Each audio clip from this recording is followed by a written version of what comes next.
Бүгінгі обзорымыз тақырыбы Samsung Galaxy Note 20 Ultra. Samsung Galaxy Note 20. Ойын ойнай беруге болады, базар жоқ, бірақ жалпы айтқанда маскалық обзор көрсетсеңіз. Камералар 12-64 мегапиксель, ал фронталкасы 10 мегапиксель екен.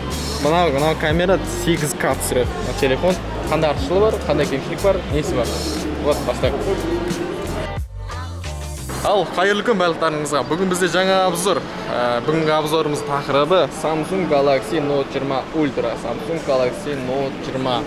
Осы телефондар жайында обзор болмақ. Жақында ғана шыққан. Базардан етіп мына кісілер шиқылдатты ғой.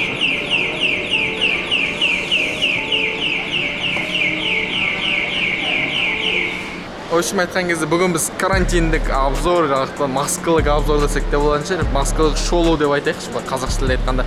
Маска дегеннің өзі орысша ба? Жалпы айтқанда маскалық обзор көріп айтқан кезде. Карантиндік обзор, мінеки маскамен өшім обзор түсеміз осы телефондарға. Жалпы мына телефон Samsung Galaxy Note 20 және Samsung Galaxy Note 20 екеуі бір тема ғой. И мына Samsung Galaxy S20 Ultra. Осы екі телефондардан қандай артықшылығы бар?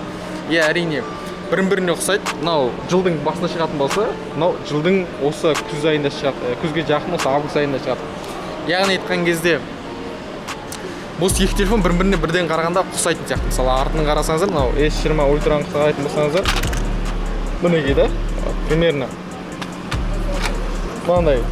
Примерно атын көресек мынақты. И мынау Samsung Galaxy Note. И аты мынандай. Примерно ұқсайтын сияқты. Екеуі де Galaxy, екеуі де не да, енді қандай артықшылығы бар, қандай бірден не алады. Бірден көзге түсетін артықшылығы бәріміз біледі, мынау қасында қалам. Қасында қалам S Pen деп аталатын. Мінекей, мынада ондай жоқ. Бірақ екеуінің бағасы мінекей.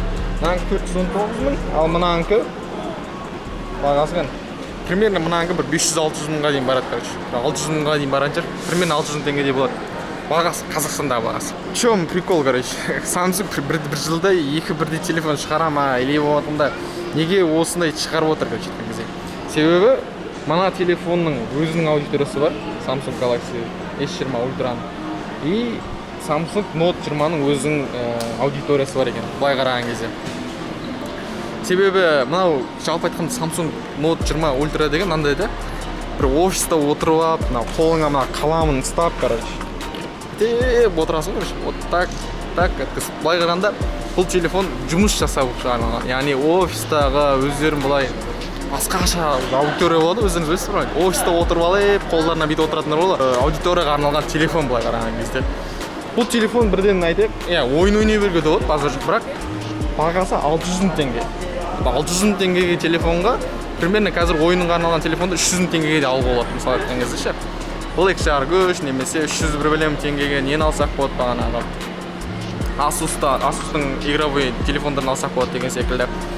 Сол секілді мына телефонды өзінің аудиториясы бар. Телефон, именно игровой телефон деген секілді мына телефонның да өзінің артықшылығы бар. Яғни жұмыс істеуге арналған телефон бұл телефон. Жалпы айтқан кезде, былай қарағанда жалпы айтқанда Note деген телефонды алдын стак көрген адамдар ғой, короче. Бұл телефонды өздері біледі, не үшін алу керек екенін далаға қараған кезде.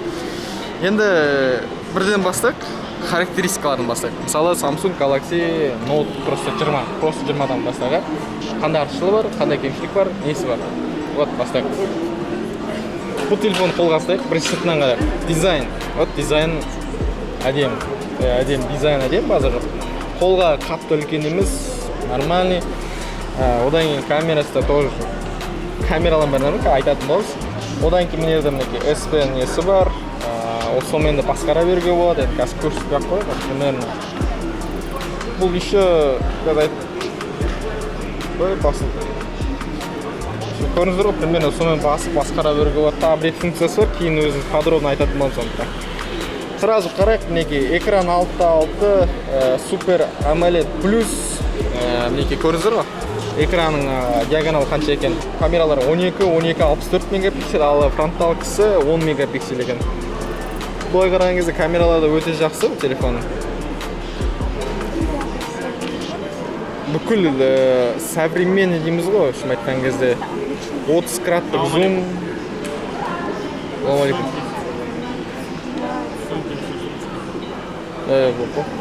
Добрый день. Шына кісі кеп сұрақ кетті. общем айтқан кезде соңғы телефондарға қажет ететін қандай функционал бар, былай айтқанда қандай функция қажет етеді, соңғы заманауи телефондарға керек нәрселердің барлығы осы телефондарда бар. Әсіресе мынада бар, короче айтқан кезде барлық нәрсе бар. Енді айтайық, ары қарай характеристикасын сразу аса уақыт кетірмей-ақ қойып. Аккумулятор 4300 мАч, бір күнге жетеді былай қарағанда. Асу 8 ГБ, 128 және 256 ГБ память бар. Exynos 992. Өмірінде әлі ноут ұстап көрмеген адамдар бар ғой. Просто ноут деген телефон өзі қандай деп сезінгісі келіп жүрген адамдар болатын болса, осы телефонды алсаңыздар болады. Былай қараған кезде. Ұстап көрген ғой, жалпы ноут деген өзі қандай телефон, не үшін адамдар алады, не үшін, ненде қандай қызығы бар деген нәрсені білу үшін осы телефонды бастап көрсеңіздер болады. Ал енді мынау Note 20 Ultra уже реально қолданып жүрген, осы күнге ұстап жүрген, уже Note-тың фанаттары болады. Сол кісілер сразу на телефонды ала берсе болады. Осы телефонды ала берсеңіздер болады. Samsung Galaxy Note 20 Ultra. Мына таяқшаның ақшылы қандай? Мына мен сіздер жаза аласыздар бірінші кезекте.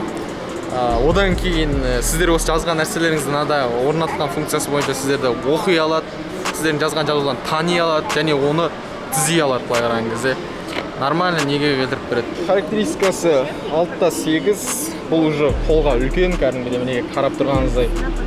Кәдімгідей қолға бітеп көрінеді. Одан кейін келесі нәрсе бізде дизайн, әрине дизайнда анаған қараған кезде мынада уже безрамочный қарасаңыздар уже шетіндегі жақталары өте кішкентай, даже жоқ десек те болады. Бағанда дизайн өте әдемі. Камерасы дерсі көрінеді артынан. Енді сразу камерасын айтайық. Камерасы бұның сразу факт болсын, сразу жазып тұрған қарайық мындай. 108, 12 мегапиксель. Анакі 64 еді, анакі уже 3 камера, бұда да 3 камера, бірақ 12, 108, анада 12, 64 еді. Примерно түсініңіздер ғой разницасын. И мынада мына камера 8К түсіреді. Телефон вот 8К түсіреді. Осы жерде бірдеңке ойға келеді. Бұрында мысалы телефон, бұрында киноны кәдімгі специальный камера, киношный камера керек еді. Ал қазіргі таңда даже осындай телефондармен-ақ, смартфондармен-ақ сіздер өздеріңізге кино түсіре берсеңіздер болады. Кино не тема бар өзі общем айтқан кезде. Мінеке қарасаңыздар да болады.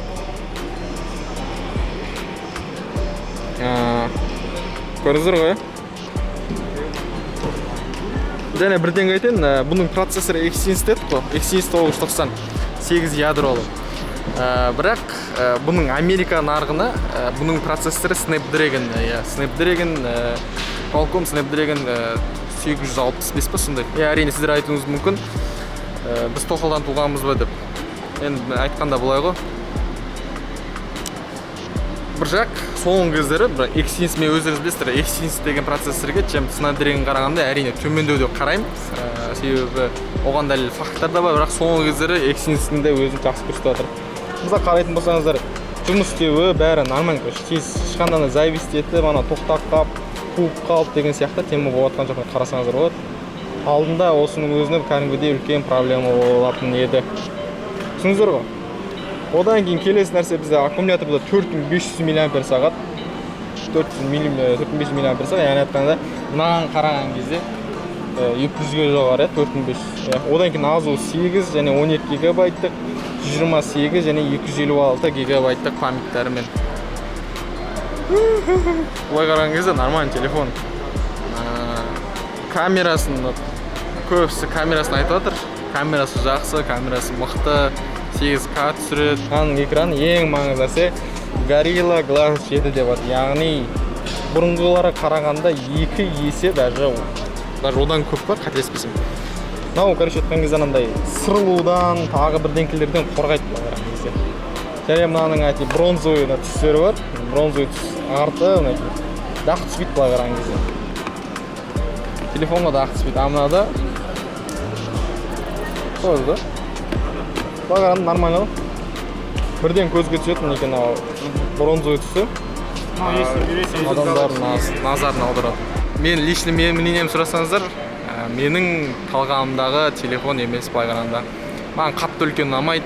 Қасында дополнительный бағанағы сияқты S Pen сияқты таяғы болғанда керек емес былай қараған кезде. Барынша маған компактный нәрселер ұнайды деген сияқты. Артық нәрсе ұнамайды. Енді әрине негізінде әркімнің өзінің жұмысына, өзінің керегіне қолданады бұл телефонды. Енді бұл телефонды өзі керек қылатын адамдар бар. Сондықтан да сатып алыңыздар, керек кісілер.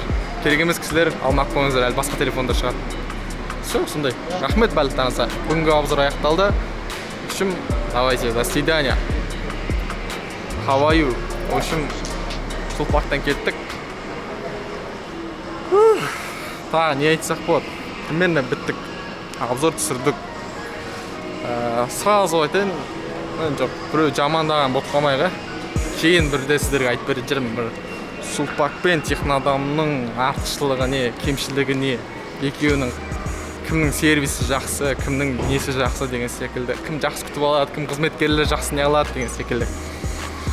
Алдағы уақытта бір түсірген жүрмін. Көреміз енді. Что-то бұлар менің неме тие бастады дегенсің. Все сондай. Анау охрана көрсе әңгіме айтады қазір. Осындай камерамен жүргенімде. В общем, осындай торговый центрлер сондай. Шейх Исламова. Не үшін айттың дейсің ғой? Просто айтқым келді. Рахмет. Келесі кездескенше қош сау болайық, аман болайық. Қасына өткен кез тоқтататын. Еще тағы бірдеңе ұмытып кетіппіз ғой. Достар, каналға лайк басыңыздар. Каналға тіркеліп алыңыздар. Келесіде қандай видео шығады, комментария жазып кетіңіздер. В общем, лайк деген нәрсе біздің видеомыз ұнап жатыр, ұнап жатқан жоқ деген нәрсені білдіреді ғой. Түсінесіздер ғой да? Сондықтан да барынша осы қазақша контенттің дамуына, өсіруіне үлес қосайық. Енді сіздер үшін мінекей осы жаққа келіп, Сулпак деген жаққа барып, обзор түсіріп, кімге алу керек, кімдер алмай ақ қойсын деген сияқты түсіріп жатырмық, мысалы айтқан кезде. Енді 600 теңгелік телефон ғой, бала жоқ. Алғаннан кейін ойланып алу керек деген секілді. Ол біреудің бір айлық, жоқ бір жылдық зарплатасы былай қараған кезде. Сондықтан да еңбек етіп отқаннан кейін осы қазақша контенттің дамуына үлес қосайық бәріміз бірге. Лайк, комментарий, каналға тіркел, колокольчик бас, тағы не бар осы? Сол жақ тема бар ғой. Енді өміріміз сол болып тұр енді. Сіздерге де бір зар жақ болған шығармыз, бірақ бізге сол керек, бізге. Сол керек. Давайте, жолға.